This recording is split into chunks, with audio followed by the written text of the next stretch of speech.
so I think we'll get started.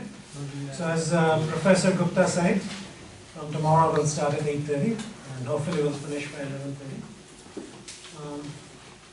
Alright, so now let's get back, and so the rest of today what I want to talk about is the protocol stack, and then in the end we'll talk a little bit about fog computing and cloud computing for IoT. Okay?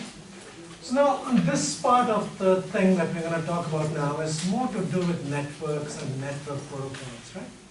So even though I don't see everybody here, but I would still want to see how many of you have done a networks course before? Alright, so half of you, okay.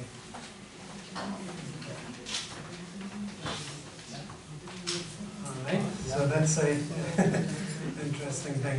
Alright. So, and also going forward, let's say, how many of you are interested in security? Quite a few people are, so it's okay. So we can spend all day tomorrow talking about security. And how many of you have a background or at least a course in probability? So Gaussian processes, Bayes theorem. All right, good, that's good. So that's fine then. So I don't know what to do. So the thing is, if I have a set of slides here that talk about computer networks, and we will not be finishing today then in that case, right? So anyway, so let me then not dive too much into the details of the protocols themselves, because they may not be very clear to some, at least quite a bit of you. Half of you didn't raise your hands. So I'll just try to give you a higher level picture of the kind of protocols that are involved in IoT, and then we'll talk about fog and cloud and then finish for today. Right. So let's look at the protocol stack, right? So for those of you who are not very familiar with computer networks, in a network, what we have to do is we have to send data from one device to another device, right? Now, if you think about that problem of sending data from one point to another point, there are many, many smaller problems that you have to fix first. So first of all, somebody has to produce the data.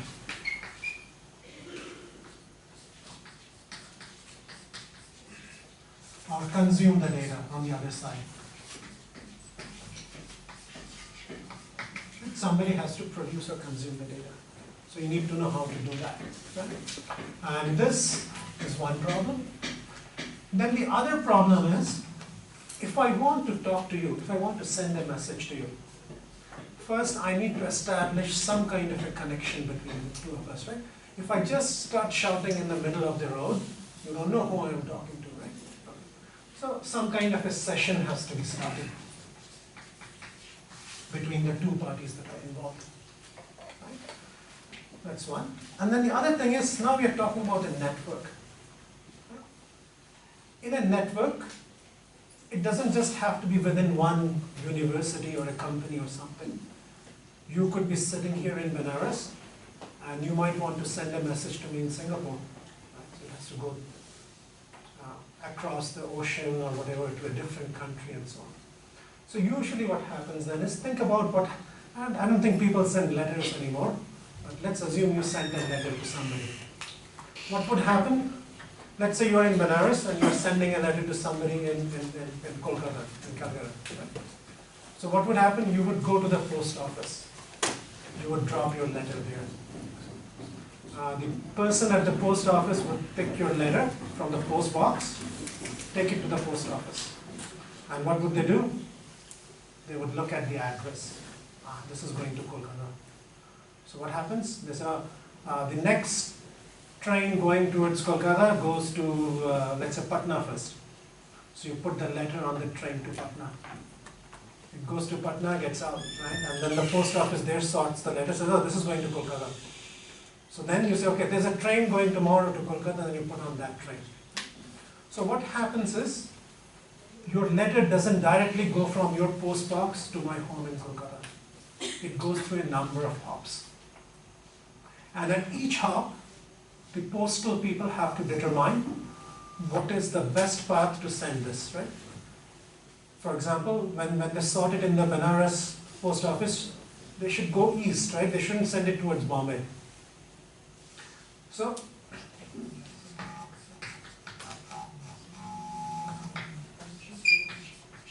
figure out the route. What is the path to take? Same thing, when you want to, let's say if my laptop is on the network here, when I send a message, it first goes to the Wi-Fi access point somewhere here. From there it goes somewhere, maybe to the computer center of IIT-BHU. Then from there it probably goes somewhere else. Right? So at every one of these routers, you have to decide which way should I go. Right? That's another job. And then the other thing you imagine is, so let's say we all have a phone or a laptop that's in this room. We all want to connect to the network. So we are all on the same Wi-Fi network. If you transmit and I transmit at the same time, what will happen? The thing will not go through. So I am talking here. If you also start talking at the same time, nobody else can understand who is saying what. Right? And why does that happen? Because we're both sharing the same medium, which is the air. We're both speaking, and we both speak at the same time, there's a problem. Same thing with Wi-Fi. We are both transmitting on the same frequency. If there are two people transmitting at the same frequency at the same time, both of them are useless. Right? So there has to be some way of sharing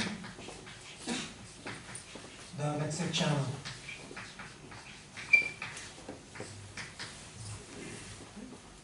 And finally, when it comes to actual transmission of, so what happens when you write a letter? You have to take a piece of paper and write on it, right? Same thing when you want to send a message, let's say by a wireless signal. What's a message? Zeros and ones. Right? It's binary, a sequence of zeros and ones. So somehow you have to transmit those zeros and ones as electromagnetic waves of some kind. So you have to convert your zeros and ones maybe to sine waves or whatever, right? So you also have to worry about how do you actually put the bits on the channel.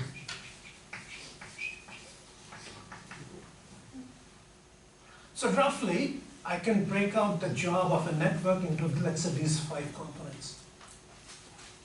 Right? And what happens is, every node or anything in the network, we have to worry about these things. But if I give you the job, write a piece of software which will take care of all of these things, it's going to be very, very difficult for you. It's a very, very complicated problem. So you can think of this as, let's say, traveling by an airplane. What do? First, you have to buy tickets. Then you go to the airport, you check in. Somebody takes your luggage. Then you get on the plane, somebody flies the plane. Then you get down, right? If you ask the pilot that you are the one responsible for selling the tickets, checking in the people, getting them to the gate, it doesn't work that way, right? So what is done is the concept of layering.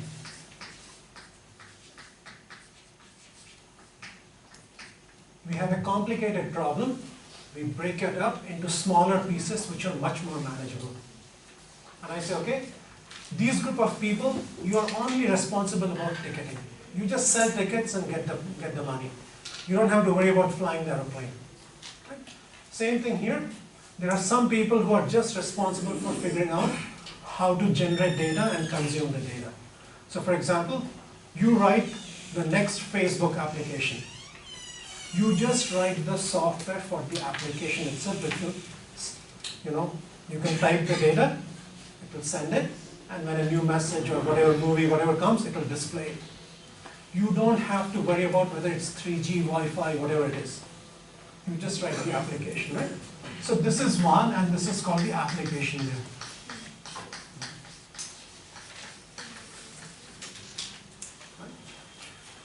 Now, let's say we have to start a session between 2 endpoints before they start communicating. This is what is called the transport layer.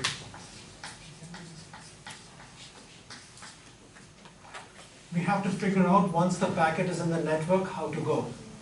The routing function. This is the network layer. Then, coming back more locally, if you are connected on the network using a wire, maybe Ethernet or a wireless link, there are many other people also using the same wireless link, there has to be some rule that says who gets to transmit when. There's a rule, we follow a protocol in this room, right? The protocol is I speak most of the time, and if you want to speak, you either raise your hand or I say, do you have any questions? And then you can speak, and that's a protocol. So we know how to share the talk time. So we need something for the computers also, and this is called the link layer. And then finally, how do we put the bits on the wire or on the wireless link? This is called the physical layer. So for our perspectives, this physical layer is the job of people called communications engineers. Right? They deal with modulation and coding and other things. So we don't care. We just say that there are some people who will take care of it. Same thing about the applications. I don't care what you're going to use the data for. Maybe you have something to do with temperature. What will you do with those temperature sensors? I don't care. You give me your temperature data, I will get it across. Then what you do, it's your business, right? So we don't worry about this. So most of the time, networking people will worry about these three layers, right? And that's what we will talk about here. Oops, sorry. And this is sort of what it shows. So at the very top, we have the IoT applications. And at the bottom, we have devices. They would connect to the network and so on. And any of these, right? So we have different protocols for doing this. And what's a protocol? It's a standard way of doing something. And the reason we have protocols is, so we know the same rules to follow. So if I build a network in India, somebody builds a network in Singapore, they can talk to each other as long as they follow the same rules. Right? So that's the reason for having protocols. But then in the business world, what happens is, there are companies. What do companies do? They develop technology. And when they develop technology, it's very valuable to them. So if I have developed a certain technology, I want to capture the market and sell it. Or if you want to use my technology, it's fine, but you have to pay licensing fees to me. Right? And that's the basis on which most companies work. So whenever this 3G, 4G, or any kinds of standardization comes in, all the companies get together and then they fight. And that's what happens. I want my technology to be in the standards. Why? Because if my technology is in the standards, everybody will have to pay licensing fees to me. If you have developed some technology and that becomes standard tomorrow, then I have to pay money to you. Right? Samsung doesn't want to pay money to whatever else, right? To Apple. Apple doesn't want to pay money to, let's say, Nokia or whatever. So everybody wants their own thing.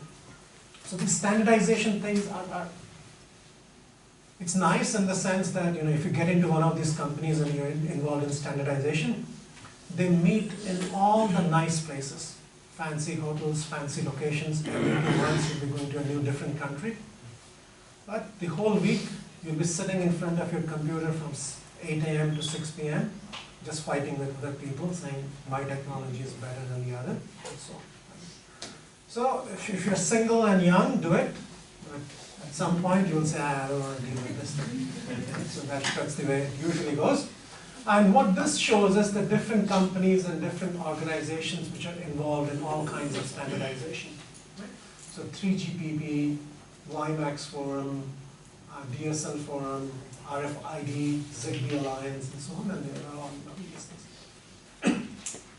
From our side, what we are really worried about is the application we don't care, but we care about some of these layers, the transport layer, the network layer, and the link layer. And what I'll show you is that there is not really much to be done at the transport layer. Our existing transport layer protocols, which are there in the internet now, they are good enough for IoT. You don't need to worry about it. Even the routing protocols, more or less, they're all set. Some things you need to change, fine. But the biggest change that we need to do is at the link layer. Why? The main reason is now we will have so many more devices. If so many people try to share the same channel, 2 people want to share the channel, much easier. 5,000 people want to share the same thing, not so easy. Right? So that's why the challenge comes. And there are other things that these standards focus on. So for example, a lot of these standards, they will claim we increase the battery life. Right? They will say that we reduce the overhead control. So what is this overhead control, right? So imagine this. Let's say we just take this phone. I want to make a phone call. Right? I want to make a phone call. So what happens is, right now, I am connected to a base station. The base station knows I'm there. But it has not given me any resources. It has not given me a channel or a time slot to transmit anything. If I want to make a phone call now, so I will dial a number and so on, but before that number goes through, my phone will exchange some control messages with the base station saying a new call wants to be made. The base station will talk to people inside the core of the network saying, oh, new call wants to go in, can we have it? So there's a lot of control traffic. It's okay because it's a phone call, probably will last 3 minutes, 2 minutes, 5 minutes, whatever it is, right? So for a 5 minutes phone call, if you have to exchange 10 messages before the phone call, it's okay. But think about IoT devices. You just measured one temperature and you're sending it. How much is a temperature reading? 8 bits. You want very high resolution, maybe 16 bits, 24 bits. So 2 bytes, 3 bytes, right? So for sending a 2-byte message, you have to send 10 control messages before you can send a 2-byte message. That's no good. And if there are 50,000 of these temperature sensors which want to do it, your network will be just doing control traffic, nothing left for data traffic. So for cellular networks, especially with machine type communications or IoT, that's a big problem. Right?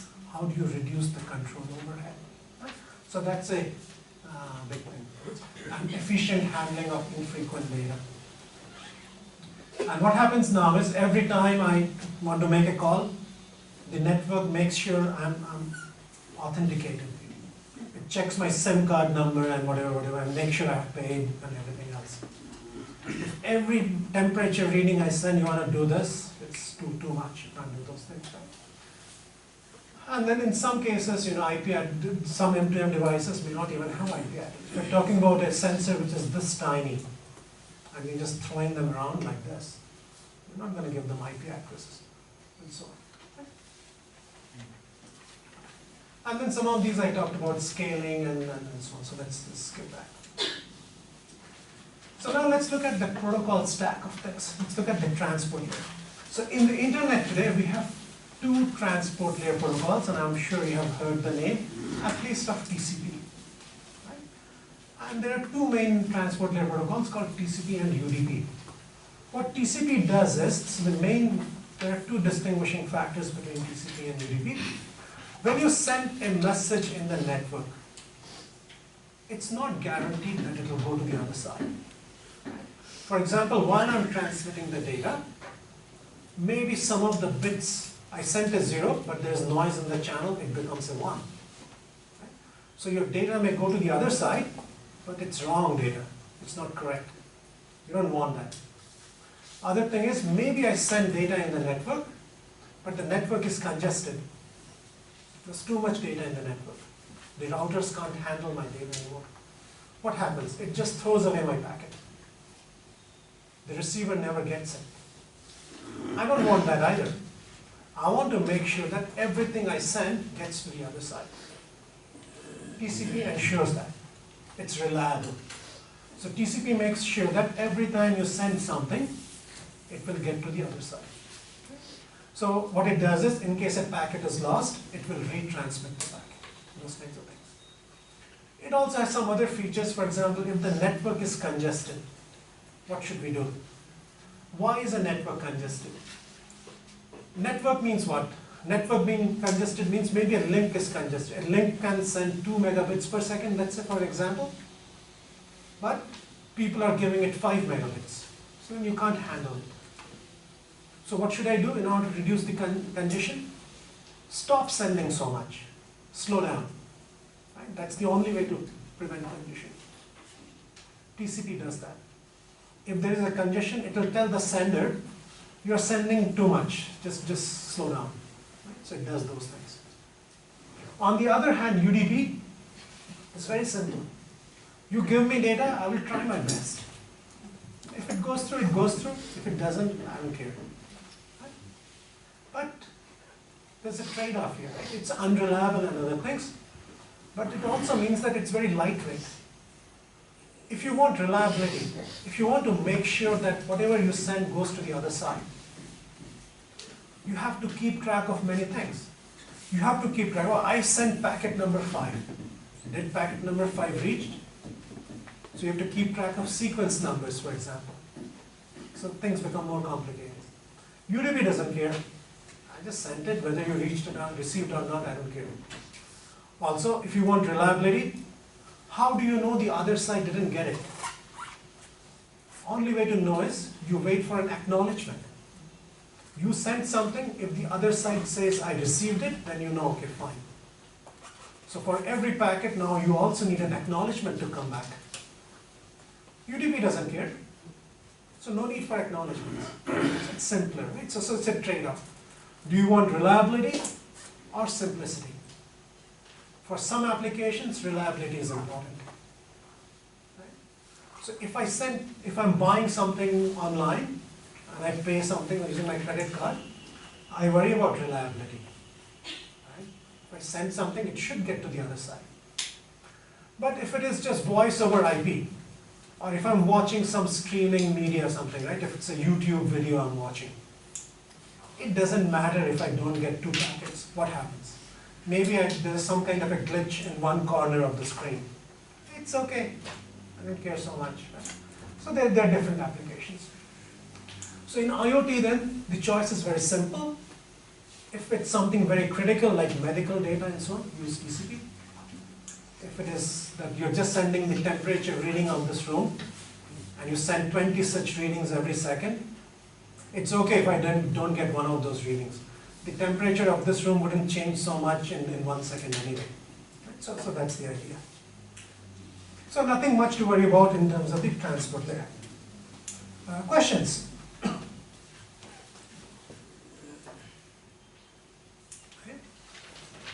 So let's look at the network layer, right? So in the network layer, for IoT, what we expect is something called 6-LoWPAN. So let's go back and see what 6-LoWPAN is, right? So historically, the most common protocol at the network layer was something called IP, or the Inter-Networking Protocol. Right? This is one. And what this IP protocol also does is, it tells how to give addresses. So we have IP addresses, right, that comes from here. And historically, we have IP version 4, which was being used all over the world. And in IP version 4, your address is 32 bits long. All IP addresses in version 4 are 32 bits long. So if IP addresses are 32 bits long, that means how many unique addresses can I get? 2 to the 32. Right? 2 to the 30 is a billion, so this is about 4 billion.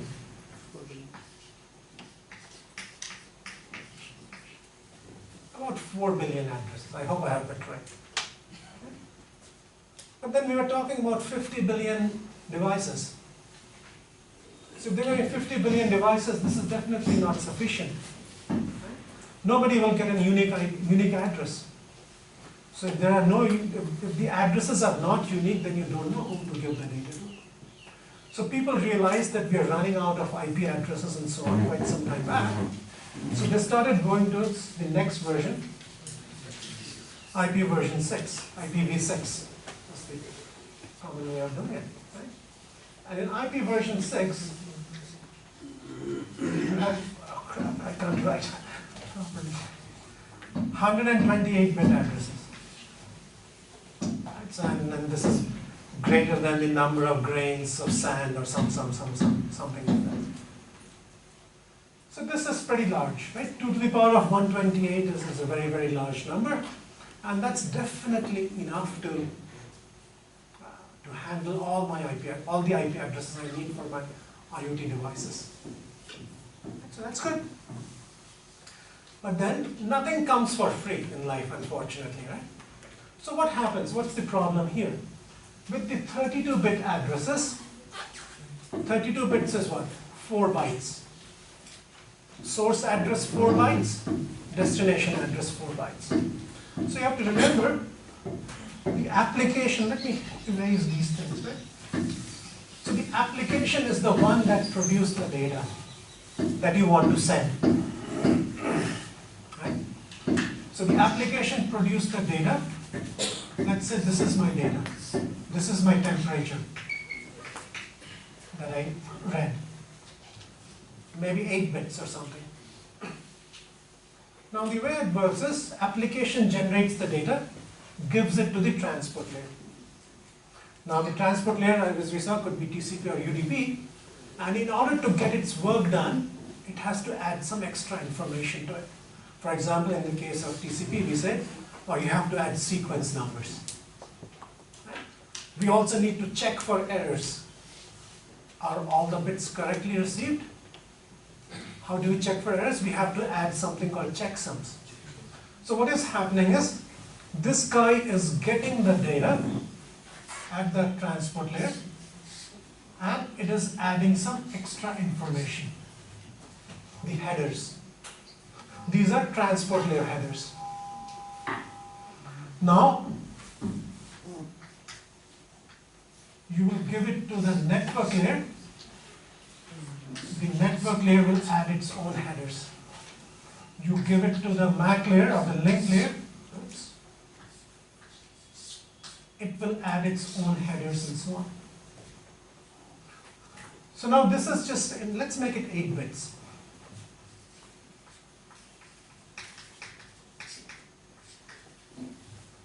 Pretty small, right?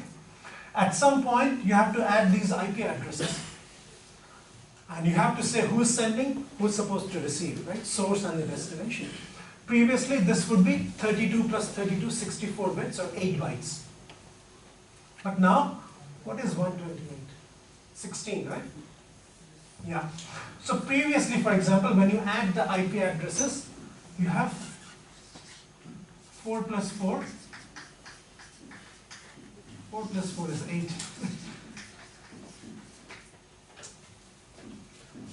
BYTS.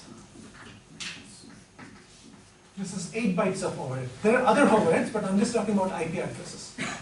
But now if you switch to IP version 6, you have 16 plus 16. 32 bytes. For, sorry? Is it 7 bytes? Alright, so why did I write 16? I can't do maths. So, no. 16, right? Come on, I'm old. You guys know how to divide, right? What is it? 16. Alright, 16 it is then. 16 plus 16, 32 bytes, right? Yeah. So for sending 1 byte of data, you have these many bytes of overhead. Not good. Especially for a battery-operated device that has very limited battery power. You don't want that to happen. So that's where the 6-LoWPAN comes in, and it says, okay, you know, we have to have bigger addresses somehow, because we need to uniquely identify everybody. But then we still don't want to have this kind of overhead. And 6-LoWPAN allows some way of doing that. It's sort of an interface between the network layer and the link layer, so it sits in between. And it takes this data and it converts it. So when you send from the link layer up, you still use smaller headers. So your overhead is small. But this guy, when it gets it at the network layer, it will translate it to the real IPv6 headers. And when it goes in the rest of the network, everything is good. So that's the job of 6-low-band.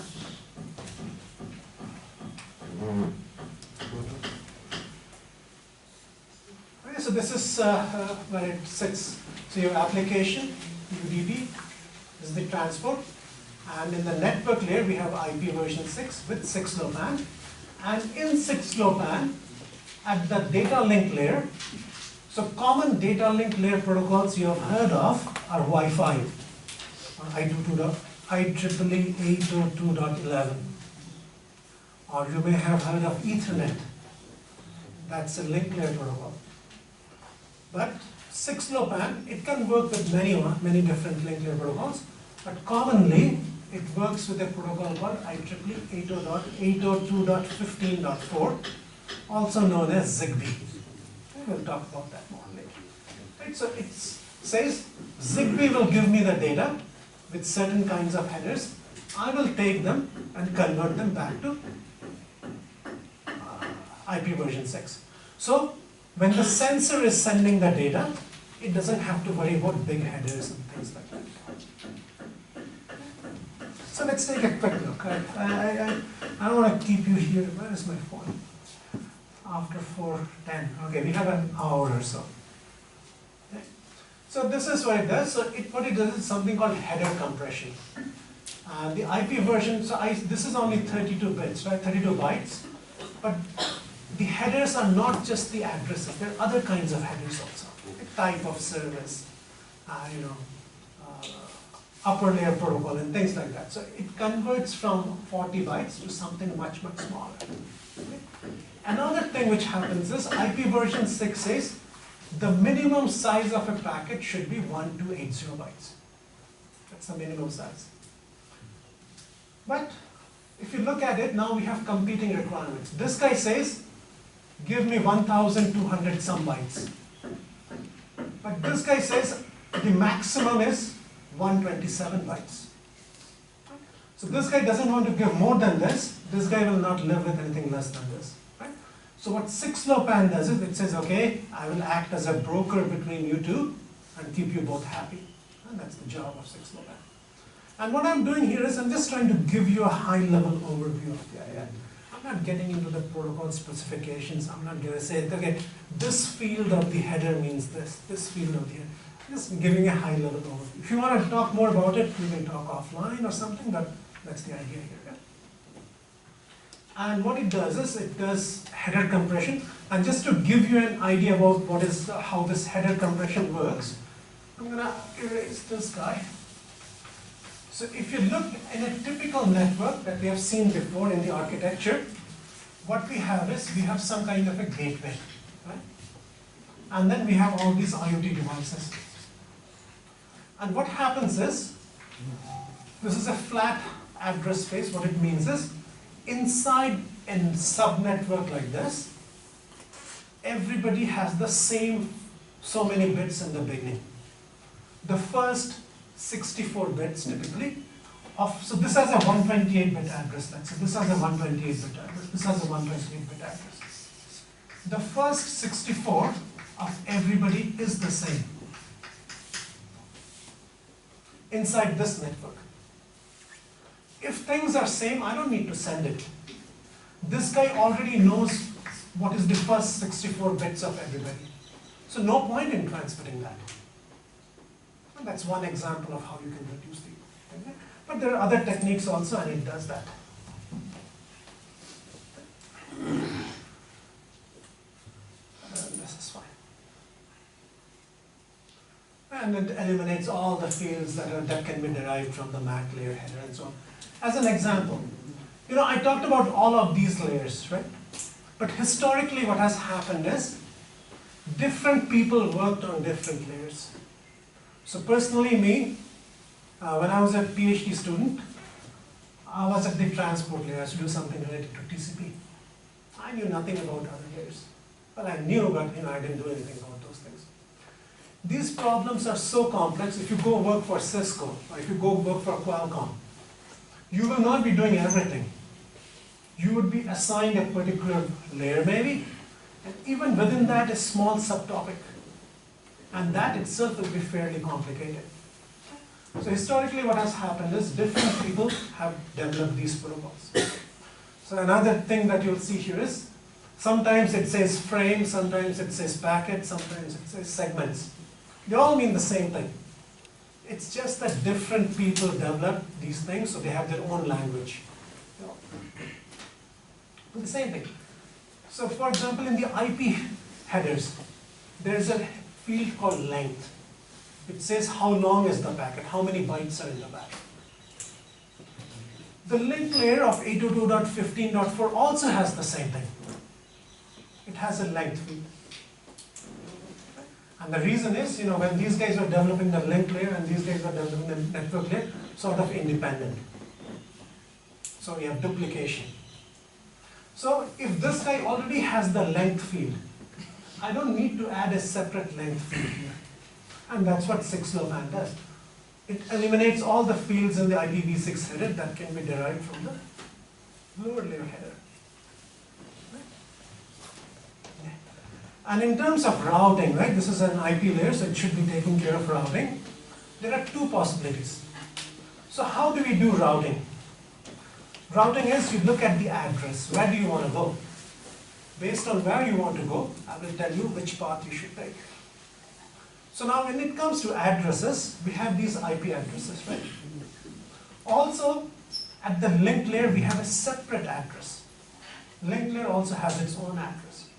So, for example, if you have a Wi-Fi access card or Wi-Fi card, it has this MAC address. Right? We call it a MAC address. Every Ethernet card has its MAC address. Even Bluetooth has its MAC address and so on. So when I want to do the routing, I have two options.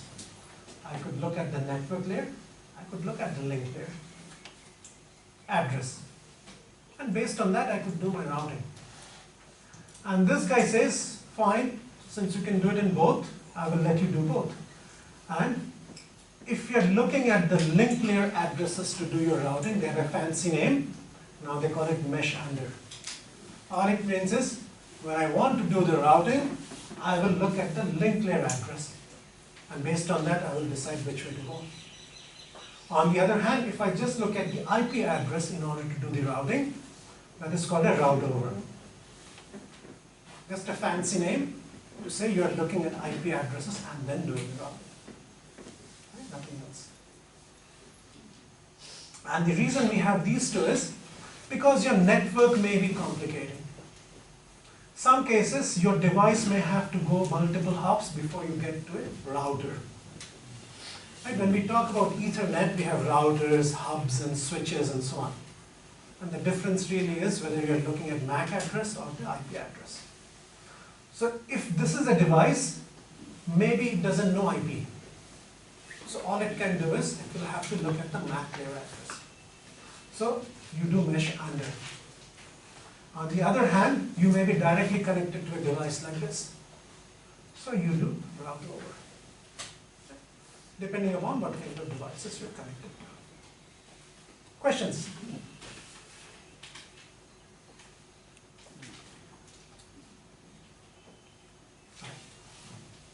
Not care about these things. And since we are just talking about 802.15.4, that's the most common application scenario for IPv6, but that doesn't mean it only works with 802.15.4. There are other things. For example, it will work with Bluetooth and so on and so on. All right. So that's sort of our discussion on the network layer. Right? So now we'll come to the link layer protocols, which is where the bulk of the things that need to be done will get done. And these are some of the link layer technologies which are available to us. So for example, you could use, so how will an IoT device connect to the network? So for example, I could say use cellular networks, for example, GSM or LTE or 5G or whatever will come. That's one option. The other option is to use freely available protocols, such as 802.11 and so on, the IEEE family of protocols. Or you could use Bluetooth, Zigbee, And there is something called LoRa, Sigfox, and so on, and I'll talk to you about this. So the difference is, so these ones, 802.11 is a local area network, maybe a few hundred meters. Bluetooth, Zigbee, even smaller, few meters to few tens of meters. Cellular networks and WiMAX is longer, few kilometers maybe. And LoRa and Sigfox are also long range, few kilometers or tens of kilometers. So what's the difference between this guy and this guy? This one operates on licensed spectrum. You have to go to the government and say, give me bandwidth, I'll pay you money for it. This one is again on free spectrum. You don't have to pay license money. So which also means that 802.11 and LoRa, they're on the same frequency band. So potentially they can interfere with each other. But they have developed the technology in such a way that it still works okay. We'll talk more about it.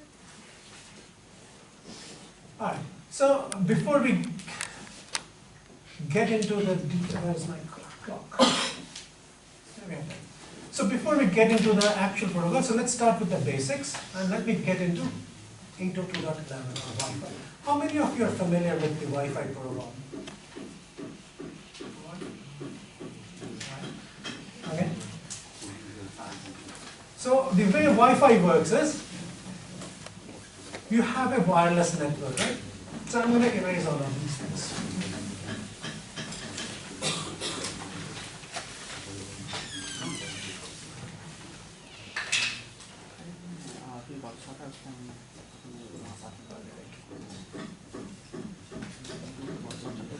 Okay. So let's say this is my Wi-Fi access point. And I have these devices. These are my Wi-Fi nodes. This is the access point, and these are my nodes. Now, everybody may have data to send. So if this guy sends data, and at the same time this guy sends data, what we will receive here is the addition of those two signals. So this guy will not know what's going on. Right? If two of us speak at the same time, you don't know who is saying what. So Wi-Fi figures out some way of saying who gets to transmit when. So usually as humans, what do? When we are in a group, we are sitting in this. Right? This is a much more formal thing. I'm the instructor, so I'm talking. But let's say you're in a group of friends, who gets to speak? Usually if somebody else is speaking, you don't speak. Makes no sense to speak. So that's where this comes from, CSMA-CA. That's the protocol followed by Wi-Fi. CSMA, carrier sense,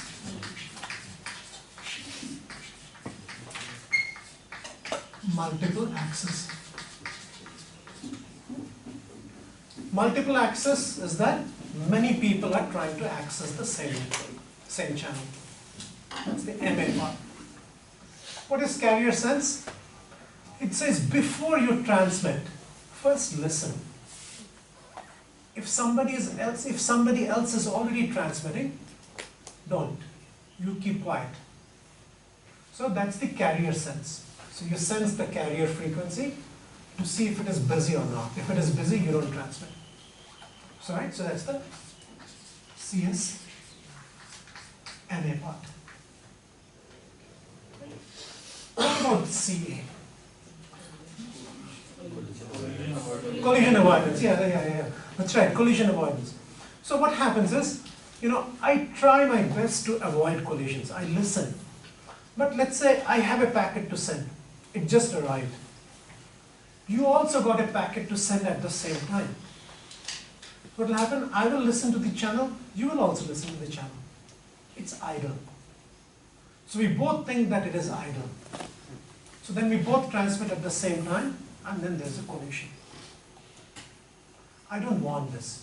I want to avoid it. So how do I avoid it? The way I will avoid is, so first time, okay, it's too bad. We both listen to the channel at the same time, and then we say, okay, fine, we had a collision. Now, in order to avoid, what will happen? For my next transmission, what I'll do is, I will choose a random number. Right? Let's say I choose a random number, let's say between 0 and 31. Right? It's usually between 0 and 31, but just to illustrate, let me make it smaller. Let's say between 0 and 3. I pick some number randomly. Let's say I pick 2. You also had a collision, so you also have to choose a random number between 0 and 3. And let's say you pick 1. So what will happen? Once the collision ends, from that point we will count slots. It's a fixed duration, the protocol says how long that slot is. I will wait for 2 slots before I can transmit. But you will only wait for 1 slot.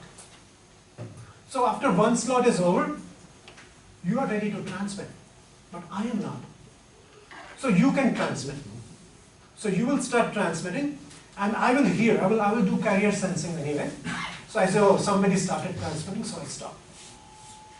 So this time you win, you get to transmit, and after you are done, I will wait for 1 more slot and then I will transmit. But what can happen? This is the good case. This is the good case. We both choose different numbers. But since we are choosing random numbers independently, I can choose 2, you can also choose 2. Right? In this case, you will wait for 2 slots and transmit. I also wait for 2 slots and I also transmit. So again, both of us, we are transmitting at the same time. Again, we'll have a collision. So this time what I say is, oh, we tried to avoid, but didn't work so well. So let's try something else. So second time around, this didn't work so well. Now what I'll do is, I will choose from a bigger range, 0 to 7. And the reason is, if the range is smaller, it's more likely that we both choose the same number. Right?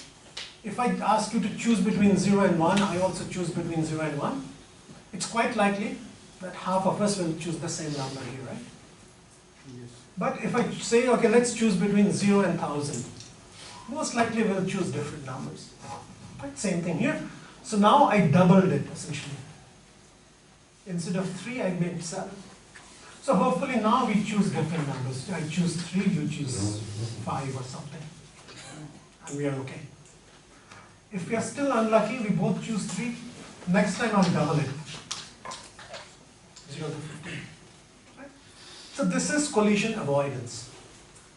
And this process of doubling my window every time something bad happens is called binary exponential backoff. Binary exponential back. And that's what 802.11 does.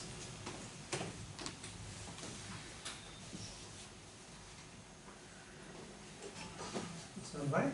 So this is what is showing the binary exponential backoff. We start with a window. If there is a collision, we'll double the window. Another collision will double the window. Another collision will double the window. And maybe this time we are successful. Once we are successful, we'll get back to the original size. We don't have to continue with this big one. And this is another way of showing the same thing. I think we don't need to worry. Now this is our, any questions on 802.11? On network layer. Sorry? On network layer, can I ask a question? Yeah. So as you said, like the objective of designing the network layer protocol for IoT application is basically you are trying to reduce the control traffic, control signal traffic. The overhead. You can impact the data traffic. So it is. Yeah. So the way you want to think about it is, well, I had a sensor there, right, which generated 8 bits. That's my real data. So that has to go anyway. I cannot change that. But in order to send it, what's the extra things that I need to send? In that case, you are compromising on the reliability of transmission. In this case, it's okay because, for example, where did it go? So what I did was, instead of using 128 bits for the address, sending all the 128 bits, I didn't send them all. I only sent, for example, 64 bits. Why? Because the first 64 bits are constant within this network. In that case, it doesn't impact the reliability. Because this guy knows already. So this will not impact your reliability in this case. If there was something which is random, and I try to compress it, then it becomes a problem. I compromise the reliability in that case. But if it is deterministic, you already know. Then whether I send it to you or not makes no difference. Anything else? Okay. So now let's come to 802.11 for IoT, or M2M, which is machine to machine. That's another way of saying it's for IoT. Right? And in 802.11h, let's try to solve some problems. So what's the biggest thing? Biggest thing is there will be many, many more devices in. So IEEE 802.11 was meant for human users, laptops and computers and so on. And the idea was, in a given network, there won't be too many devices. Maybe few, maybe less than 10, at most 10, 15.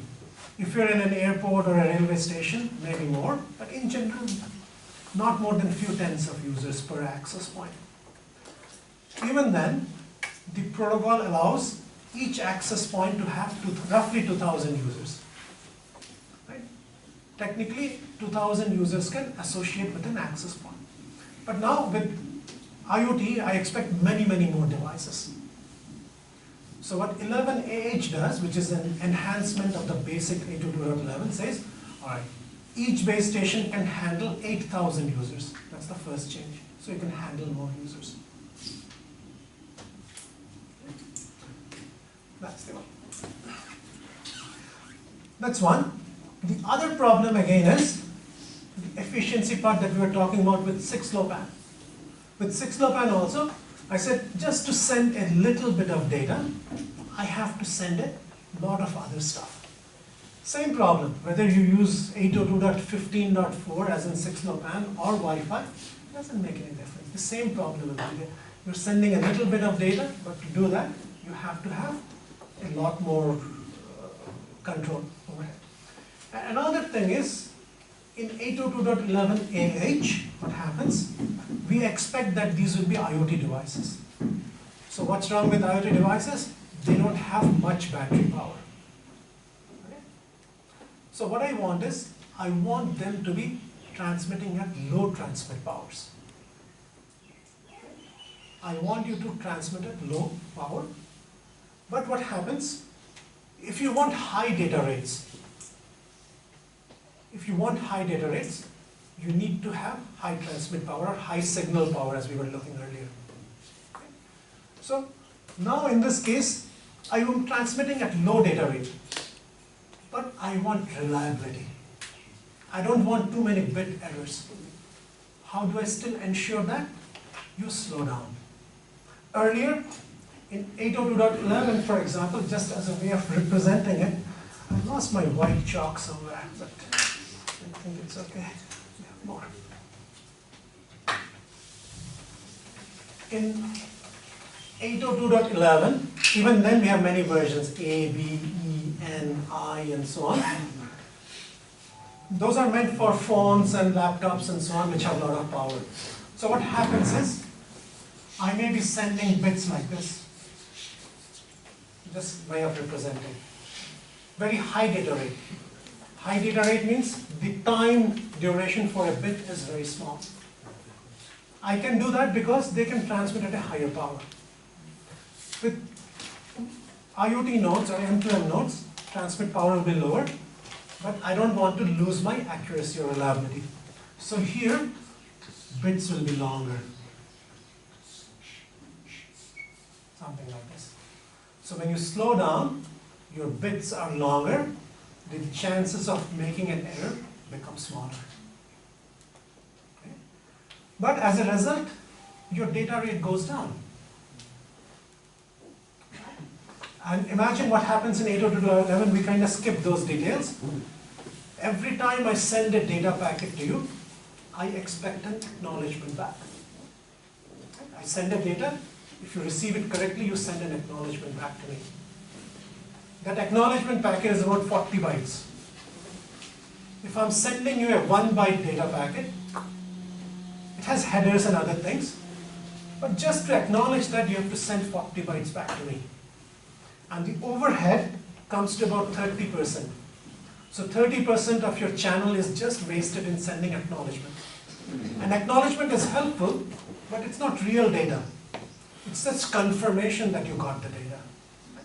So what 11H also wants to do is, it wants to reduce the overhead of those short ACK packets and other packets.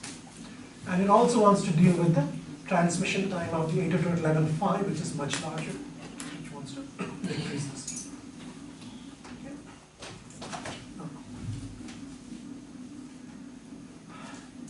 And these are some of the ways it does it. And one thing is, it has increased the number of nodes that can associate from roughly 2,000 in the original one to 8,191. That's one I was talking about. And the other thing that it has done is, in order to reduce the problems with short packets, it has eliminated ACK packets. Instead of a traditional, it still has acknowledgements, but it has a different kind of ACK packet, which is called a null data packet or something like that.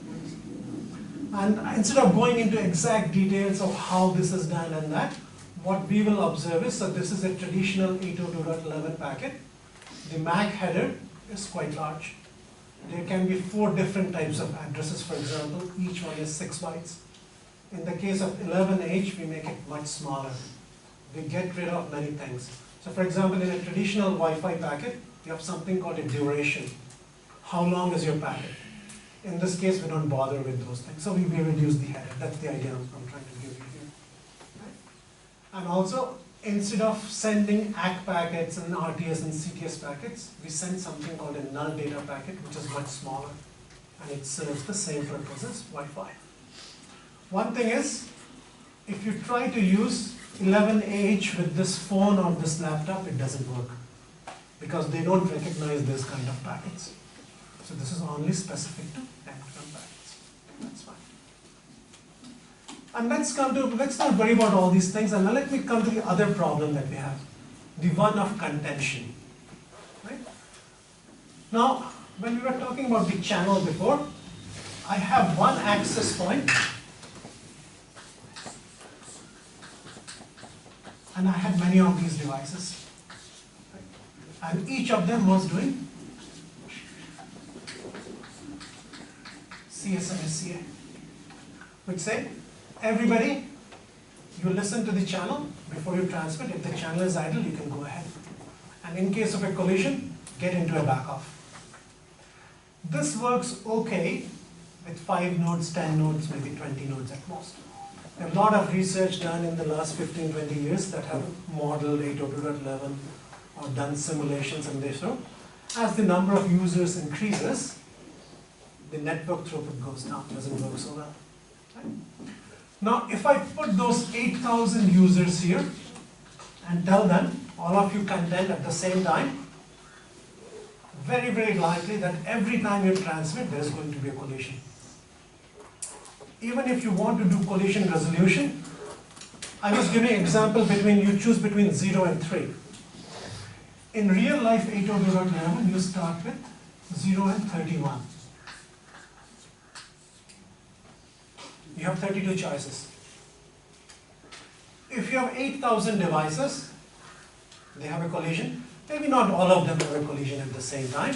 Let's say 100 of them have a collision. And you tell them, choose a number between 0 and 31. There will definitely be an overlap. What will you do? 0 to 63. Still 100 nodes. Definitely there will be an overlap. You go to 127. Still very, very likely you have an overlap. Right? So this collision will be a big problem. And remember, these are battery-powered devices which have very little energy. So every time they have a collision means, they're wasting their battery. We don't want that. So what 11AH's solution is, we have these 8,000 devices. Let's make these 8,000 devices. I know that if I let all of them transmit at the same time, I will get into trouble. So what I'll do is, I will break them up into groups. You are group 1. Some groups may be bigger. If these nodes are not as active, all 8,000 nodes don't have to be of the same type. Some of them may be sensors which send a reading every hour. Some of them may be sending more often. So they will be different classes of devices. So you could group them in different groups of different sizes based on requirement. Maybe this has 2 and so on. Different groups. And what we will do is, in traditional 802.11, everybody can listen to the channel, and if the channel is idle, you transmit. In this case, it's a little bit more complicated. The access point here, when the frame starts, it sends a beacon, and in the beacon, it will say, okay, the first part of the frame is reserved for group 1. Only nodes in group 1 will contend it. These guys cannot. Then after some time, only group 2 will contend, and then group 3 and so on. So that's one way of ensuring that even though we have a large number of devices, they don't contend and they don't create a problem. Okay? And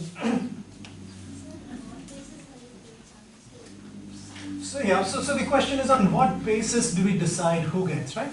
So the standards don't say exactly on what basis, they leave it open.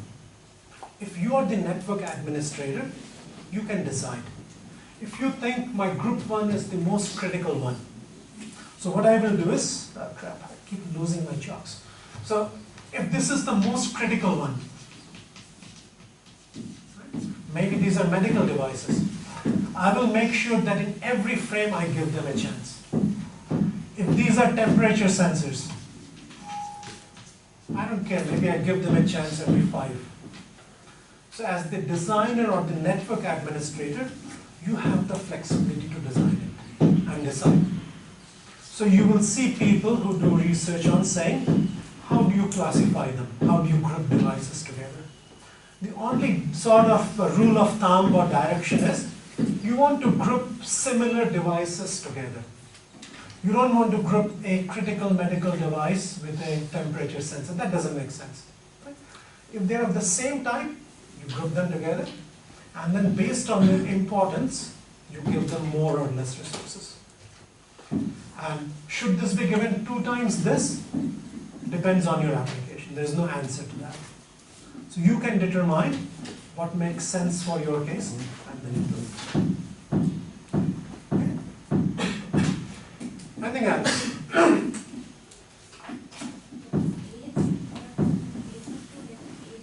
AH. No. So it just started with letters. So A, B, C, E, and so on. At some point, they had more than 26. So then they started using 2 letters. So there's AC, AH, and so on.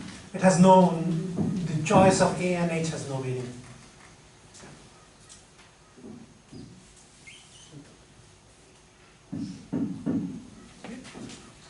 So this is sort of, I was talking, we group into things, and that's all. And this is all that I was talking about. We break them into groups and we give choices to different groups and so on. So now coming quickly to the last few things, what we have is the other technologies that you have in order to connect these IoT devices come in these IEEE family of protocols called 802.15 family. And the first one, 802.15.1 is Bluetooth, and 802.15.4 that we were discussing earlier in terms of 6-LoWPAN is what is called Zigbee, or part of Zigbee. We'll take a very, very quick look at these. We don't really need to understand. So most of us have probably already used a Bluetooth communication device, And the idea was, originally it was meant to replace cables. Right? You have a cable between your, earlier we had a mouse, right? Mouse would connect to this, now I don't have a mouse. It connects to this. Right? You have a printer in your office, you don't need a cable, you just let your device directly talk to the printer. So the distances are smaller, but the data rates are reasonably high. Right? About 1 Mbps of the order of a megabits per second or higher. Right? The difference you will see with 6LoWPAN is they are both short range, but the data rates here are much smaller. And why would we do that? The reason is this is specifically aimed for devices with low power. Bluetooth doesn't necessarily mean low power. Even your phone and laptop have Bluetooth. But this is specifically designed for low power devices. And the way Bluetooth works is, let's say you get a channel, you get a band of frequency. You divide it into smaller frequencies of 1 megahertz. Again, if you're not getting it, doesn't matter. Right? You just need to know Bluetooth is there. How it really operates is probably not important in this course. But the idea is this, so you have, let's say, 79 such channels of 1 megahertz each. And what you do is, you start in some channel, you jump to something else, then you jump to something else, that's a random hopping sequence. Now, if I am transmitting in this frequency for the first few milliseconds, then I jump here, then I jump some random place, how will the receiver know? So in Bluetooth, before two devices talk to each other, they have to decide this. They have to decide that both of us, this will be our pattern. So we will first communicate here, then jump here, then jump there, and so on. So the receiver and the sender, they're synchronized. Okay? And one of the reasons of doing this is, what does Bluetooth operate on? The free spectrum, where you don't need a license. And on the same spectrum, you have everything else, Wi-Fi, microwaves, and everything else. So if you want to compete with all of them and still be able to communicate, what you need to ensure is there is no interference or noise from others. And one way of avoiding it, for example, if there is noise in this, as you keep hopping, hopefully you don't experience noise in every band that you jump to. And that's the reason for doing it. And the way Bluetooth works is, it works in the order of, we have master nodes and slave nodes. So anytime two nodes have to transmit, somebody has to be the master and somebody else has to be the slave. And each master can have up to 7 active slaves at any time. But before anybody wants to transmit, the master would usually poll them. So do you need to transmit data? If they say yes, then they both agree on a sequence like this, and then they transmit. So it's a very high level overview of Bluetooth. And what we have now in the case of M2M or IoT is the newest version of Bluetooth. I think there's Bluetooth 4.1 now, anyway. So there's Bluetooth version 4, which is called Bluetooth Low Power or Bluetooth Low Energy, BLE. And this is specifically aimed at low power devices. And the main thing here is we have a sniff mode where devices can go to sleep. So if you don't have data, you go to sleep. And when you have data, you can wake up. Or periodically you can wake up and ask the master, do I have any data? So it allows you to go to sleep.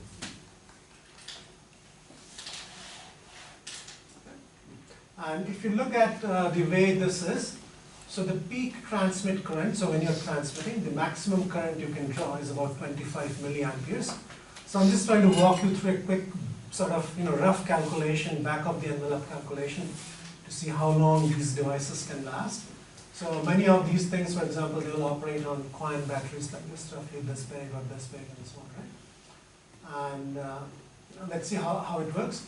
So let's take an example, how long the lifetime can be with Bluetooth Low Energy. So let's say every time you transmit data, you stay on for 3 milliseconds, right? And you transmit at 15 milliwatts. And for a 1.5 volt battery, if you want to transmit 15 milliwatts, you divide by this, you get the current to be 10 milliamperes, right? 1.5 volts into 10 milliamperes is 15 milliwatts. And since you're transmitting for 3 milliseconds, you multiply the power that you're consuming by the time. So this is your energy consumption, this much microjoules. So how long will my battery last then? So for every packet, this is the amount of energy that I consume. So if you take a battery like this, right? For example, this particular brand, Landmark WC357, the supply voltage is about 1.55 volts, and it stores this much milliampere hours. And the cost is fairly cheap, $2 to $5, 100 rupees to 150, maybe more these days, right?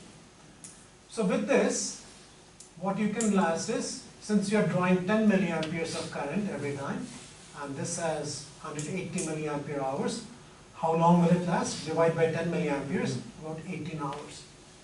So you can send data for 18 hours. But you don't send continuously, right? You send only 3 milliseconds per data.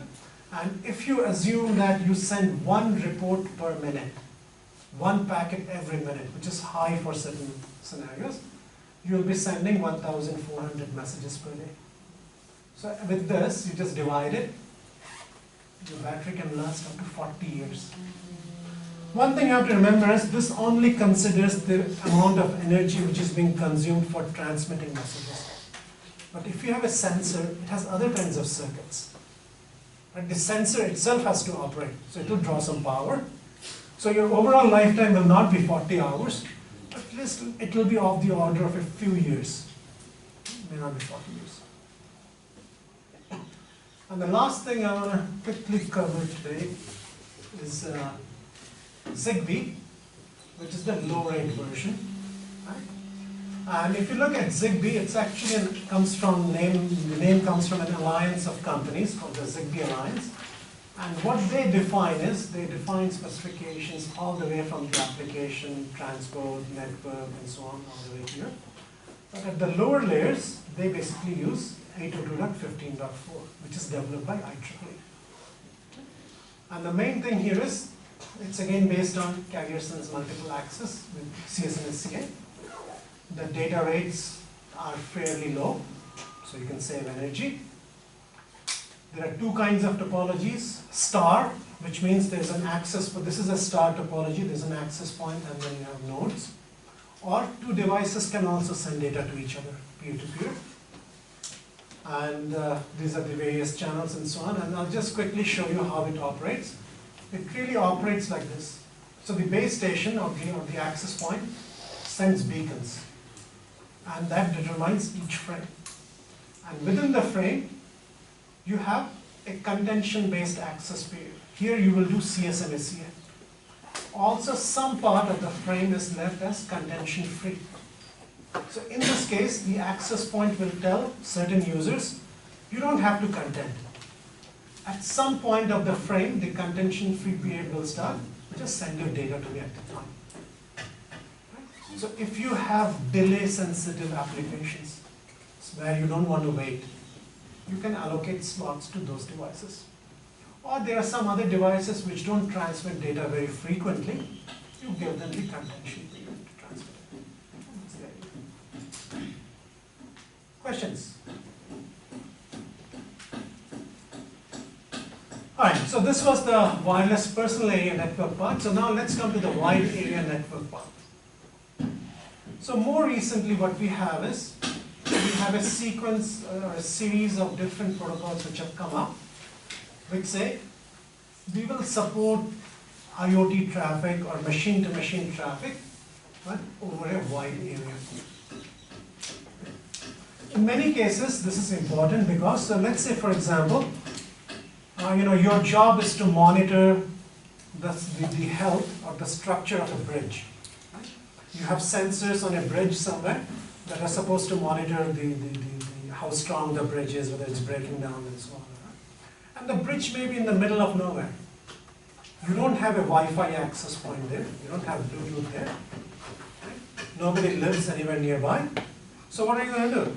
Your only option is to transmit to hopefully at least few tens of kilometers, maybe to an base station somewhere.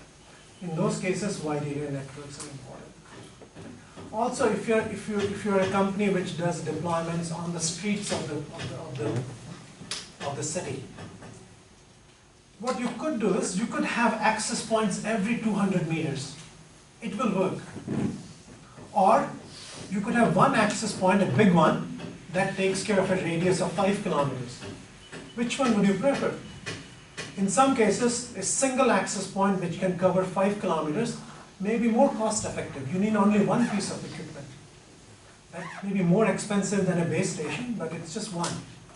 Instead, if you have to put a base station every 200 meters, it may be more expensive added up. So these are some competing technologies that have come up, Sigfox, LoRa, NB-IoT, and so on. This NB-IoT, or narrowband IoT, is being developed by cellular network companies, by 3GPP. So this operates on licensed spectrum. The others, so in particular LoRa and Sigfox, they're on free spectrum. And this is the typical architecture. What will happen is there are sensors. They will connect to base stations or gateways, and they will connect in turn to a low power WAN gateway, which in turn will connect to the app server and so on. This is the basic architecture. So let's look at some of the terms, right, without getting into the details of the protocols and so on. So what about low power? What do I mean by low power? Low power means when I transmit 25 milliwatts or lower. As a result, on a simple battery, I expect to last about 20 years, following the calculations that we were doing. Right? These are roughly the same order of magnitude numbers. Right? So we want to live for about this. What about wide area? If you're in a rural outdoor area, you can go to 15 to 50 kilometers, where everything is open and there are not too many obstacles and obstructions. In an urban environment where there are many, many buildings, and even though your sensor may be indoors, right? Indoors is always a problem because you have a wall, at least one wall to go through. And that's a big attenuation thing. But even then, we expect to get 2 to 3 kilometers. And in terms of the networking technology, how do we handle things? The most common thing here is, it's based on Aloha, which means it's not really CSMA-CA where we listen to the channel and then transmit. Aloha is a much more simpler and actually the first protocol in this whole family. And in Aloha, what we do is, you have data to send, just send it. Don't worry. Who else is doing what? You have data to send, just send it. If you're lucky, it will go through. If you're unlucky, you may have to do something, retransmit maybe. Right? So now you would say, and in this case, you see there is no routing, no scheduling. Why no routing, no scheduling? Because everybody is directly connected to a gateway. It's not like you have to go somewhere and then that's right. There's only one path. You go to your gateway, this gateway, and app server. There's no path to choose. Everybody goes in the same direction. So life is simpler. Right? And now you'll say, okay, we are talking thousands of IoT devices. And you are saying that, oh, let them do Aloha. What that will mean is that there will be lots of collisions. Right? So how will we be reliable? And how will we save energy? And their idea in most cases is, yes, we do Aloha, but the same data packet, you repeat 15 times, 30 times. That's crazy amount of repetition, right? The same packet I'm sending 15 times to 30 times depending upon how far away I am from. I am from the gateway. But that's the only way to do it. So you have to have some kind of a trade-off. How complex do you want your system? Right? And what kind of price you have to pay for it. So these guys just send whenever you have. But once you send a large number of times, so hopefully, on an average, I know what you're talking about. Out of those 15, maybe 5 of them have collision, maybe 3 have, maybe some of them have noise. But at least some of them may be free of error and I'll get them. And these are very narrow band. So only 250 kilobit service, you don't need much. Right? And I want to show some, since with Aloha, I said you send whenever you want and you repeat 15 times the same thing, it affects your throughput or your data rate. Because you have repeated the same thing 15 times, so overall, you took 15 times longer to send your message. So the data rates are much, much slower, 100 bits per second or something. Right? And the payloads are much smaller, so the data that you send is about 12 bytes or so. And in 1 second, you send just so many messages. So the idea here is these are being aimed for low power devices that don't send too much data. So if you're thinking I'm going to connect my video camera to it, not going to work. It cannot handle that kind of data rates. But if you have sensors out in the open that measure some phenomena infrequently enough, then it works.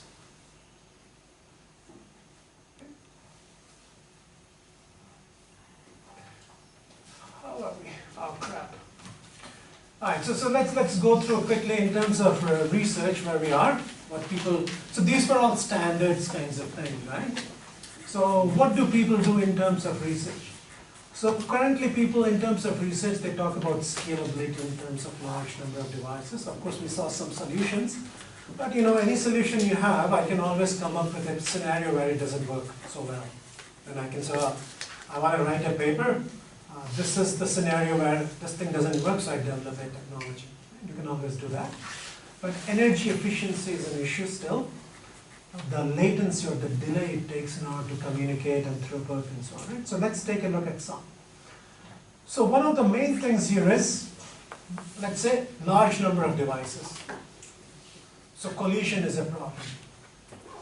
One way of eliminating collisions is, I will just allocate a slot to you.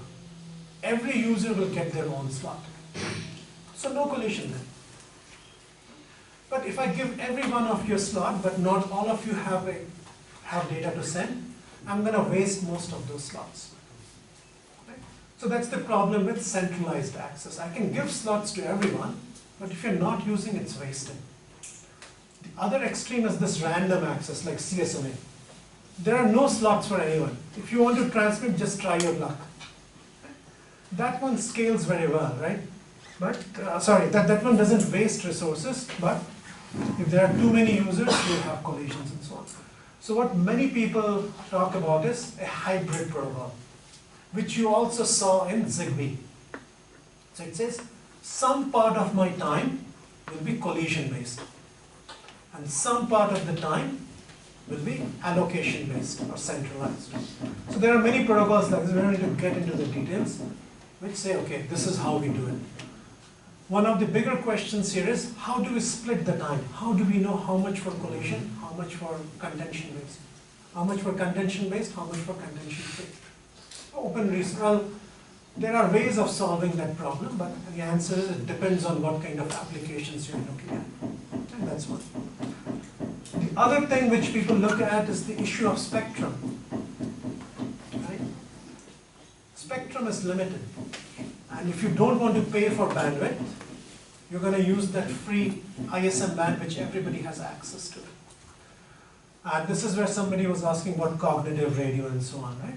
And in this case, in many cases what happens is spectrum may be allocated to somebody, but they are not using it.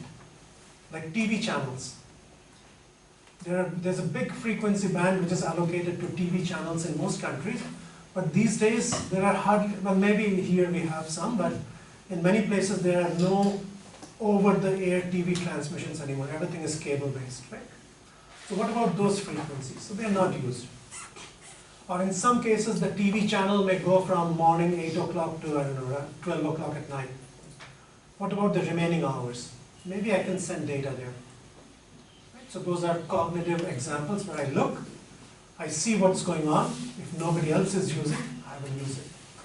Even with Wi-Fi, right? So let's say we have things here, or in my home, I have a Wi-Fi access point. It's primarily used by me for my web browsing or watching YouTube videos or whatever, right? let's say I also have sensors. Can they still use the same spectrum? Turns out, yes, they can, because at home, even when I'm doing the most data-intensive thing that I can think of, which is YouTube, the channel is not completely used up all the time. There are periods where you're transferring data, there are periods where you're not transferring data. When you're not transferring your Wi-Fi data, the channel is idle, and maybe you can transmit your M2M data or IoT data here. So there are people who work on these things. Another quite popular area of research is communication with energy harvesting. So one of our main concerns here was the battery power is limited, Right? So what if I get rid of the battery altogether? So how will the device work? It will harvest energy. And traditionally when we said harvesting energy, it usually meant solar, for example. I'll put a solar panel, it will harvest energy and so on. But it turns out that that's not the only form of energy. What about the electromagnetic radiation? Maybe I'm a sensor, right? I'm a sensor, I'm sitting here. I'm not transferring any data. And let's say I'm on the same band as Wi-Fi, right? But other people are transferring Wi-Fi packets. And it's a broadcasting, right? When my phone transmits a Wi-Fi packet, it's actually sending, let's say that's the access point, it's sending the data there. But this guy can also receive it. And it can hopefully harvest that energy and store it. Right? And that's what is communications with energy harvesting. And what people talk about these days is, so let's say if somebody transmits, if this is the base station, it's transmitting packets to other people. What I will do is, I will use some of the power to run my receiver. Sorry, where did it go? No, yeah. So I will use some of the power to give it to the energy harvester and some of it to the information decoder, which is the actual circuit. Right? And there's a lot of work which goes on in here, and people kind of propose all kinds of protocols for doing this, saying, I will send you a packet. When you receive that packet, you have to decode it, right? That's the job. But maybe the power you're getting is sufficient for you to decode as well as run the circuit. So this kind of split, what it means is, you're getting something in your antenna, right? You're getting some kind of energy from your antenna, for example. You pass it through a rectifier. I don't know how many of you are electrical engineers, but that means you convert from AC to DC. Now you have DC power. And now you use some of it to run your information decoder, the actual circuit. And this is for harvesting the energy and storing the energy in the battery. Personally, I don't know how popular this will be after 10 years or something. But people have demonstrated that this happens. And there was actually a group at University of Washington in Seattle. They could actually make cell phone calls based on energy harvesting from EM waves. So it's a promising technology. So questions? Yeah. So if Zigbee devices manufactured by different manufacturers, are they compatible? If they should be compatible, yes. Because by definition, they should be following 802.15.4. And that's normally company phones are sometimes when we buy the product from they don't match. So each protocol is defined by implementation. Yes. So that's the part about testing and standardization. Ideally, if they say that they are Zigbee compatible, if two devices claim that they are compatible, that they are following Zigbee, they should be compatible. If they are not, then they have not done their job properly. So most, I don't know how strictly it is enforced here, but most places, before you claim that your device is Zigbee certified or something, somebody will come and verify that. Right? So, of course, they cannot verify each and every device that you manufacture, but you will send a prototype or something to the government organization or Zigbee Alliance in this case. They will test your device and they will certify that it's compatible. But if I'm a small company, this costs money. So I may just skip it and claim I'm Zigbee compatible. Many devices that are made in China, for example, they may not be. They just claim that they are, and some 10 guys in some room writing code. So may or may not be compatible. But theoretically it should be. Alright, so we come sort of to the last thing that we want to talk about today, which is cloud and fog computing. So you have all heard about cloud computing, and what this really is a general way of describing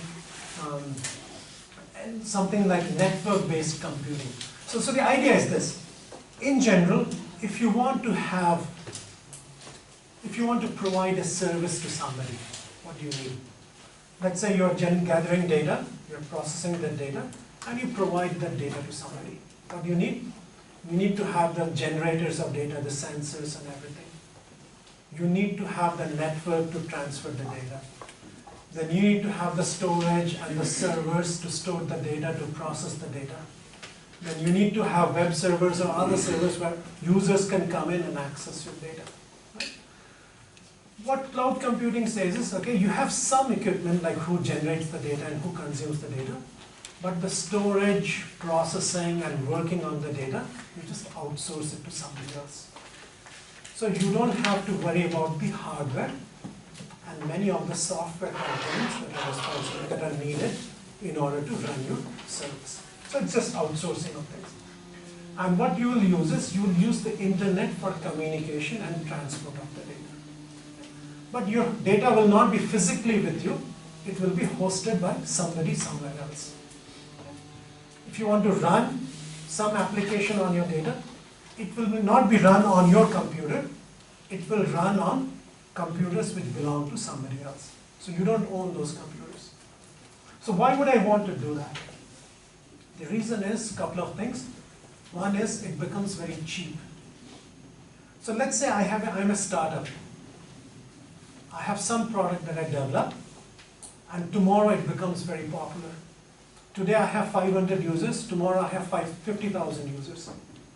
In order to support that, what I'll have to do, I'll have to go buy new servers, create a new network, interface everything. Too much work. If I just have 5 employees in my startup, I can't handle it. Rather, I will give it to a third party and say, whether I have 5 customers tomorrow or 5,000, it's your responsibility. And they will make sure that they have everything that they need to do. And these are, the idea is you pay for your use and as you need them. Right? So again, when you're talking about retail and so on, we're talking about inventory. I don't want to have 5 servers running in my company when I need only 1. I don't know how many I will need tomorrow. Right? So if I'm just projecting, tomorrow I'll need 5. So I buy 5 servers, what if I don't need them tomorrow? So if you don't want such things, just outsource it. Right? So they will be responsible for doing things. And the characteristics are, they are remotely hosted, somebody else is hosting it somewhere else. They're ubiquitous in the sense that you can access them from anywhere. Whether you're in Benares, you go to Kolkata, or you go to Singapore, no matter where you are, you should be able to access it. Right? And it's now becoming like a commodity. Computing is a commodity. So previously what happens? Commodities are like water and electricity. So depending upon how much electricity you consume, you pay that much. So now computing facilities are like that. Depending on how much computing you consume, or how much data you store, you just pay. Those are not the only advantage. There are other things. So for example, if you are running an IT, so let's say you do all of these in your own company. What do you have to do? Every time there's a new version or a new update, it's your responsibility to patch everything and change the version and so on. A lot of work. Do you really want to do that? Just outsource it to the cloud and they can take care of it. Reliability. We all know that we are supposed to take backups of our hard disks. How many of you do it? I do it 4 times a year, 5 times, which is not good, right? Many of us don't even do that. These guys, they will do it multiple times. And they will not just have one copy of your data, usually they will have multiple copies of your data. If you are a e-commerce kind of organization, you are very, very concerned about uptime. You don't want your servers to go down. Because if your servers are down, people can't get to your website, they can't buy stuff from you. So what do you want? Usually people have redundancy. They will have 2 or 3 different web servers running. But if you put all your web servers within this building, and the power here goes off, doesn't matter whether you had 3 servers or 5 servers, the power is off. So what you want is, you want to have 1 server in Benares, maybe 1 in Delhi. Right? But if you're a small company, you can't do that. It's too expensive. So just give it to the cloud guys. They will have 1 copy of your thing running here, maybe 1 in Finland, 1 in US, and something like that. Right? So it becomes much more easier that way. Right? And this is the usual model of cloud-based services. Usually you can go for 3 different kind of models. One is what is called infrastructure as a service. In this case, you don't want to buy your own servers or your own storage devices and so on. That's all you care about. You want computing facilities. You will provide your own software, you will provide your own code. That's yours. You just want the hardware part of it. Right? So that's infrastructure as a service, and companies like Amazon, Rackspace, they'll provide you. You can go and say, I want this much computing, I want this much gigabytes of data storage and so on. Or you could go one more step higher and you can go for platform as a service. Okay? In this case, they will provide you with the hardware as well as things like the operating system. They will provide you, if you want, a database, SQL server, whatever you want, they will provide you with those. Or you can also go as software as a service. They will run your software that you want. They will act as your server. Right? And then there are different things like this. And this is your typical cloud architecture from a user's perspective. So what the user thinks there is in this world is, there is a network, and from the network I can either get to my application, or I can get to my hardware and storage and so on. Okay? And from an IoT perspective also, we have the same thing. We have the IoT devices that are generating the data, or you actuate the data with these devices, and then they send their data to the cloud where it's stored. And if somebody else or some application wants to access this data, it can go to the cloud and get the data. Okay? And in terms of IoT, again, this applies to all kinds of applications, whether you're looking at transport or medical or power grids and so on. But with IoT, there are a few challenges to using cloud services as we know them, right? And the biggest one is latency. With a cloud, if you're going for Amazon cloud, let's say, what you know is you can connect to the cloud server through the network. Where is that server? Do you know? You don't know. If you're lucky, India is a big country and so on, I would think that there are Amazon servers in India. Right? But it may very well be in the US or in Sweden. You don't know where that server is. So what happens with cloud-based things is, the time it takes for you to send the data or get the data back can be of the order of few hundreds of milliseconds or even seconds. In some cases it's okay, in some cases that may not be acceptable, and I'll show you some of those examples. Right? So the biggest concern is latency. The other thing is, network bandwidth constraints. Some of your IoT devices will generate a large volume of data. So if you think about a car, a modern fancy car, it generates, so I had a number, right? So this Boeing 787, the plane, it's not a car, it's a much bigger thing. But I think in one couple of hours flight, it generates of the order of terabytes of data, something like that, right? And if you have a smart car going around, they also generate a lot of data. Some of it may be useful right now. Some of them may not be useful after 2 hours or something, right? But if you try to pump all this data in the network, you may be trying to send too much. Sometimes that may happen. And sometimes these devices may be resource constrained. So if you want to exchange data with the server, you may have to do many steps to get to the server. That may be too much for some device. But let's take an example, a couple of examples where a cloud doesn't work, right? Oops.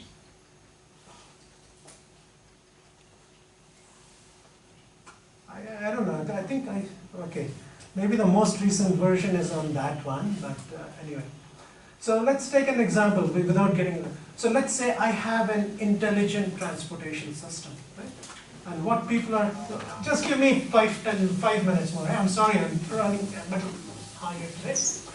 Let's say I have a transportation system, and what I'm trying to do is smart traffic light control system. So let's say I have an intersection like this.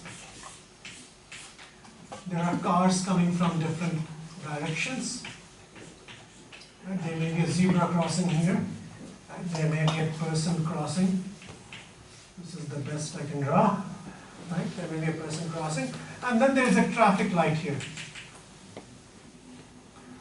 What people envision is that there will be sensors along the roadsides and so on,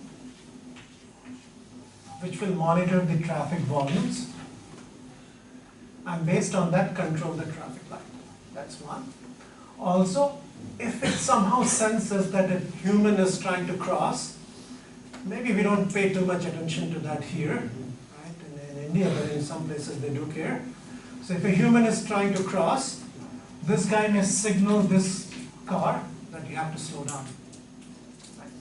So in Singapore, for example, this year we started testing on autonomous vehicles, so no drivers in there. They just drive around on their own. So this is important. If somebody is trying, you cannot control a child jumping into the street to get his or her ball or whatever they're playing with, right? So when that happens, you have to tell the car to stop. How much time do you have there? Less than 10 milliseconds. By the time you detect somebody on the road trying to cross when they shouldn't, and telling this autonomous car to stop. If this sensor is going to send through the internet to a cloud server somewhere, it's definitely going to be more than 10 milliseconds. So traditionally what would happen, the sensor would get the data, send over the network to the server. There is some kind of analytics running here that determines a passenger and a car within a certain distance. Car needs to stop, sends the signal back, you have to send it back to the car. Not less than 10 milliseconds. That's one problem. Right? Same thing, I could give you another example in terms of power grids. More and more, I think in India also, for example, we have solar power panels being integrated, wind farms and so on. The thing with this is, you really cannot control them so much. The wind is there, they move, if the sun is there, they generate and so on. So, so for example, in this wind case here, right now maybe there is no wind. So you tell your traditional coal-based or other kind of nuclear power plants to generate something. But all of a sudden there's a lot of wind. These guys start moving and pumping power. If you're not careful, there will be an overload in your system. So somehow you have to react to these changes in the environment very, very quickly. In those cases, cloud may not be good. So what is the option? Well, you reduce the latency and you come with it, fog. So bring the cloud closer, I guess that's here. Cloud is up there, fog is somewhere here. Right? So what you're trying to do is you're trying to carry out a substantial amount of your data storage at or near the user. And the processing would be closer to the user. Okay? Is that the same thing I've repeated 3 times? What have I done? Carry out a substantial, carry out a substantial. Anyway, you get the idea, right? So what I would like to do in this case is, instead of going all the way to the cloud, I want to have my intelligence right here. So the sensor will send the data here. This will determine immediately what needs to be done, and it it will go back. So the data is being processed and stored and used very, very close to where it's being generated or where it is being used. So that's the basic idea of a fog network. And these are some of the ways in which you can distinguish. In a cloud, for example, this is centralized in a small place. A typical cloud computing facility, right? I think somewhere here we have cricket fields and sports fields and so on, right? So you put, let's say, 5 or 6 football fields together, make a building, that's one of your cloud computing facilities. Instead, with fog, they're distributed all over. So if you have many of these intersections, probably you have one at each intersection, so they're much more distributed. And cloud data centers are typically much larger. Fogs are much smaller, right? They don't have to be very big. And the deployment strategy for cloud is much more complicated. For a country like India, Amazon would probably have 2 or 3 cloud computing facilities or data storage facilities. Where do you want to put them? You have to think very hard, right? You want to provide coverage so that nobody is unhappy. If you put them in Delhi, people in Madras may be unhappy about it, right? The delays will be larger, or vice versa. So you have to do the planning much more carefully, so you put them in central places where everybody has more or less good performance. With fog, you don't care. They are much more local. You know where to put them, right? So the planning is much simpler. And these are usually very, very centralized and operated by very, very experts. And in the case of fog, it's much more relaxed. People can just put that thing on. And in terms of applications, right? If you look at cloud-based applications, they are what I call cyber applications. Cyber means basically just computers and data. Maybe, for example, Photoshop or something, editing documents, running databases, crunching numbers on inventories and so on. But fog is typically used for cyber physical systems. And the idea here is you're using the data to control something in real life, like traffic lights here, or the wind farms and so on. So you have that loop there where you're taking the data, using it, control something in real life. That's the difference, and that's where the latency is important here, and so on. I think that's what it is for today, and then I'll stop here. I'm sorry I went a bit over my budget. Any questions? So this fog is an everyday computing kind of work? It's something more than that. With embedded computing, we would say that I would have a small device. It has some processing capabilities on its own. So you can think of this as a mini cloud. So the device itself is not doing it. There is a server close by to that device. So the device doesn't do the processing and data analytics or intelligence on its own. It still gives it to somebody else. But that somebody else is not very, very far, close by now.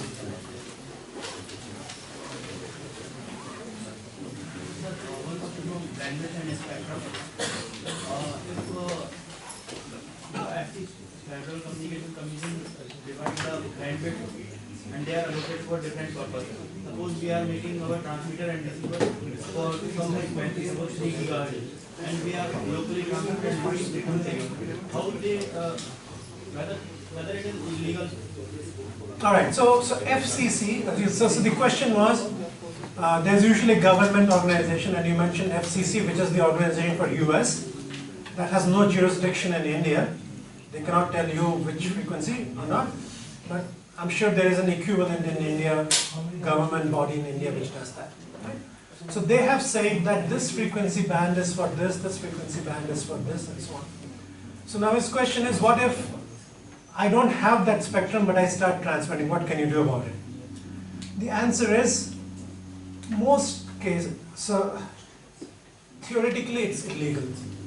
They can come and either fine you or put you in jail. I don't know what the law says. Right? But the question is, there are so many laws, right? are they really implemented?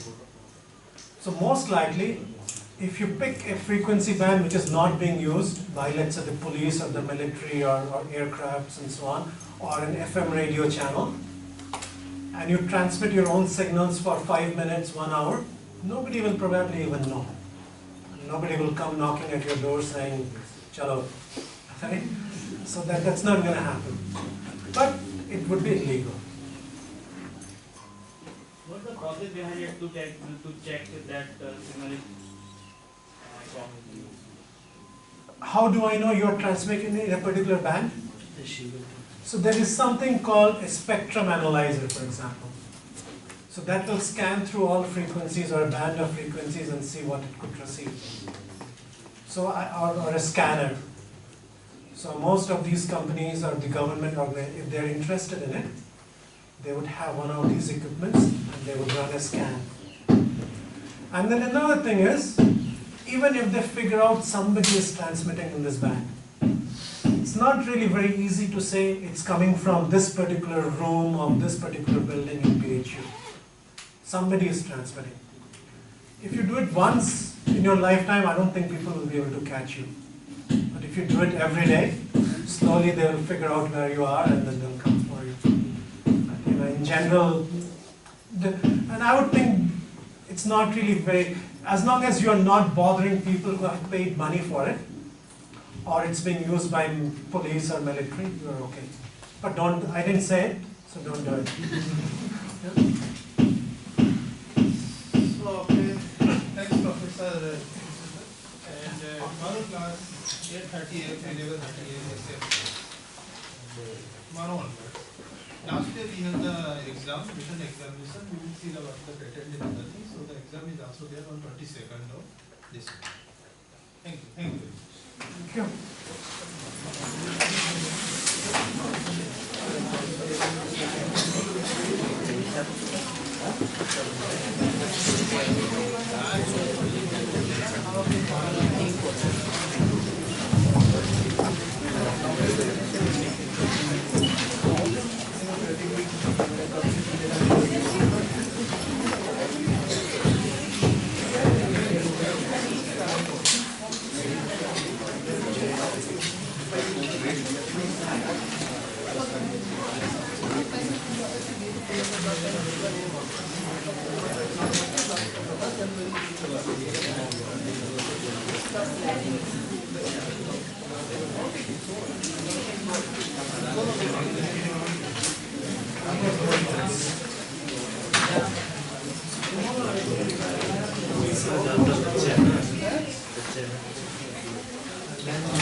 I'm not a doctor, so I don't know the answer to it. But the things in your house, you will control them. It's like your Wi-Fi access point.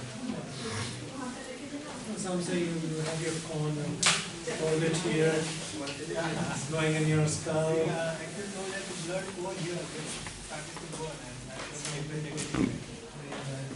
I don't know what happens to the human body when and radiation. So